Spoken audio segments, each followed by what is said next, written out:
support trade this video gani mga ka-idol ug niya gani mini Idol Kasya TV kay nanuroy mi sa Masbate City.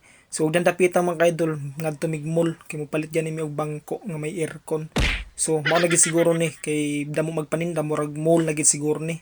So ug dandapita mga ka-idol namili na mi og bangko kay amo kang gipangita kanang bangko nga may aircon. Sos Diyos ko, wala man day bangko nga may aircon. Kung dapita mga ka-idol kana na lang among gipili kanang itom ug gilok-dulok do na gana ko ng mga ka-idol kay mao na gina amo napili. Ug dihan dapita mga ka-idol nagsigay ko pangita ra mga ka-idol kay gusto ko mopalit og hiso.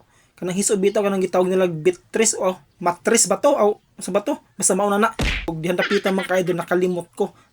Wa day ko kay bawo di ay nga pa day mabayrin akong gidadam bangko ug lampas ko mga ka-idol. Ug may lang gay mga ka-idol mga buutan kay niyang mga cashier mga ka-idol. Ug shout out aning mga cashier nga magwapa kayo diri sa Chimire. Shout out ninyo ma'am. Salamat kayo sa inyong pagsabot sa munjok. Ug dihan dapitan mga ka-idol, balik na gay mig social ug nakita naman yung duha ka babae nga naglisod sila og tabok. Ug dahil napikita mo sila pangutana nga nung naglisod og tabok ingon nila first time pa daw nila nakangari og city. Ug di ko to mga ka-idol akong video ug thank you for watching. Ug salamat kayo sa inyong suporta. God bless and I love you all. Bye bye.